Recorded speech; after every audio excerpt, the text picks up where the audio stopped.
a phenomenal woman, Fanny Mendelssohn Hensel, 1805 to 1847, with excerpts from Fanny's letters to her brother, Felix Mendelssohn. Felix Mendelssohn and his older sister Fanny were both child prodigy pianists. Both were musically precocious, and their shared training activities set the stage for their very close relationship. Fanny was 4 years older than Felix, and as children, she felt the advantages of being the older one. When Fanny was just 14, she played by heart all of Bach's preludes and fugues for her father as a birthday gift. His response? Perhaps music will be Felix's profession, whereas for you it can and must be but an ornament, and never the fundamental of your existence and activity. The problems really started when Felix was old enough to be sent out to meet Goethe, to travel to Paris, London, and more. Fanny stayed home and began to see that the encouragement she received there was only up to a glass ceiling. In her first letters to Felix between 1821 and 1829, Fanny views herself as mentor, protector, and even parent to her sibling. Fanny's use of the term dear son seems odd, but it is representative of the very strong bonds of familial loyalty and duty taken for granted by the Mendelssohn family. 28th of October, 1821. You're really missed, dear son. Music in particular doesn't come easily without you. And don't forget that you're my right hand and my eyesight, and my music doesn't proceed without you. 25th of April, 1825. Alas, you travel to Paris and hear no music, or very little, and we stay calmly at home and are forced to stretch our ears. In 1 week, we've had Gisonda, Alceste, Samson, and the Pastoral Symphony. April 30th, 1825. I'm just glad that you finally performed with a decent accompaniment, for up to now I've pictured you starving in a land where milk and honey flow. Why? Amid all the matinees, dinners, suppers, and whatever else is dished up for art, have you never played your sextet? Is there only one person in that Parisian society that can read alto clef? I really wish that you had your own beloved sister there. My mouth waters when I read about your rational pleasures. 18th of April, 1829. I would have liked to have started this letter, the first one that greets you in London, with a 3-voiced trumpet fanfare. I would draw on all the registers of my heart, blow all the trumpets within my lungs, and send for the music that you would hear far away on the British Isles.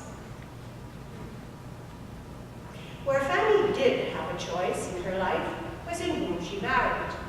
She chose well, in that Wilhelm Hensel, the Prussian court painter, provided her the opportunity to observe the leading figures and trends in the Berlin art world.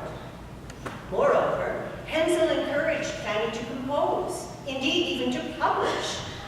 However, a period of transition and transference of affection was to be expected. 11th of June, 1829.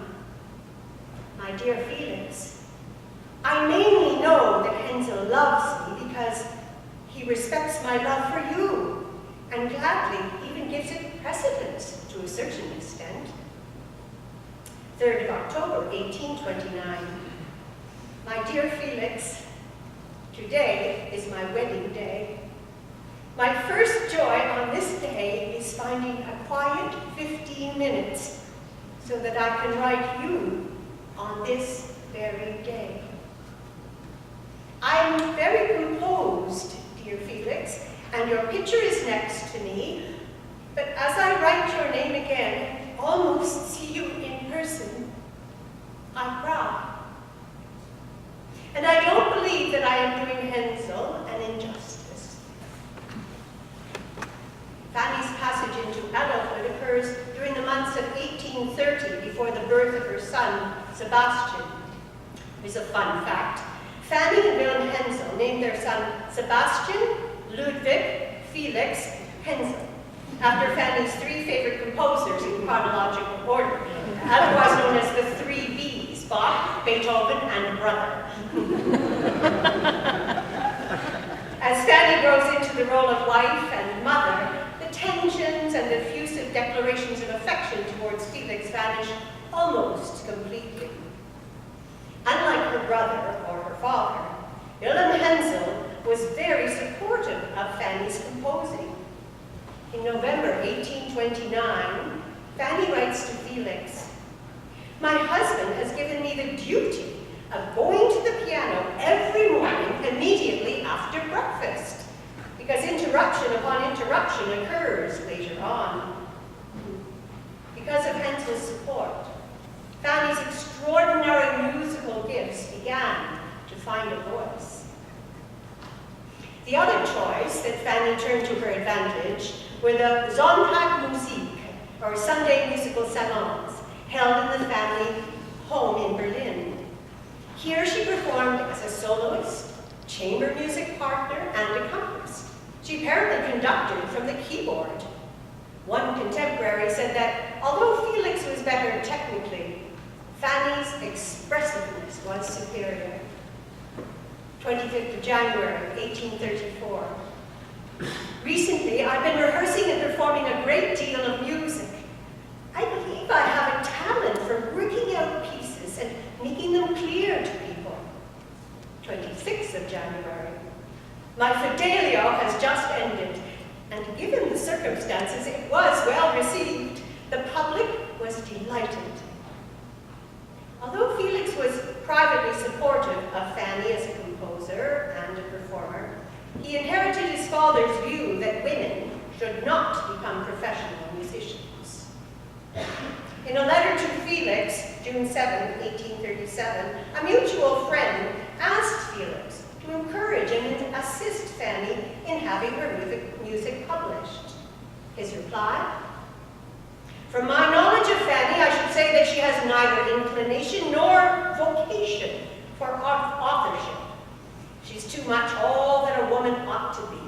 She regulates her house and neither thinks of the public nor the musical world, nor even music at all until her first duties are fulfilled. Publishing would only disturb her in these, and I cannot say that I approve of it." In 1839-1840, Wilhelm and their son, Sebastian, and Fanny spent a year in Italy. While there, Fanny received huge appreciation, both for her playing and for her compositions. Charles Gounod remembered their musical parties years later.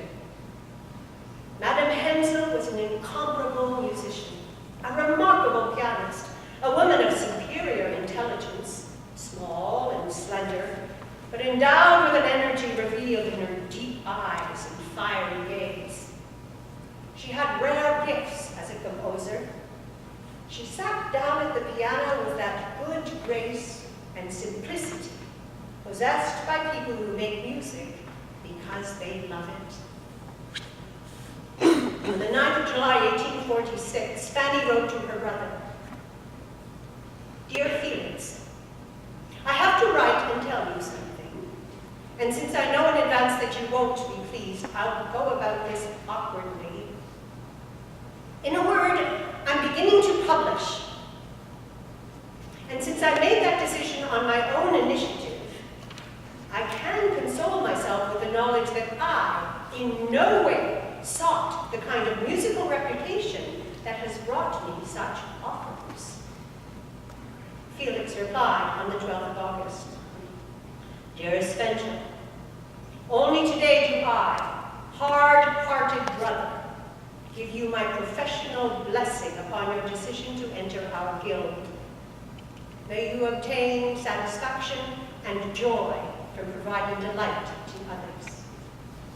With this encouragement, Fanny attained a new maturity and a self-confidence to publish, and she began to send her work out into the world. However, she died suddenly after a stroke less than a year later. in 1847, and Felix was so bereft that he died 6 months later. Many say it was of a broken heart. I will end this with an excerpt from a poem by Maya Angelou called I Know Why the Caged Bird Sings. A free bird leaps on the back of the wind and floats downstream till the current ends and dips his wing in the orange sun's rays and dares to claim the sky. But a bird that stalks down her narrow cage can seldom see through her bars of rage. Her wings are clipped and her feet are tied, so she opens her throat to sing. The caged bird sings with a fearful trill of things unknown but longed for still. And her tune is heard on the distant hill, for the caged bird sings of freedom.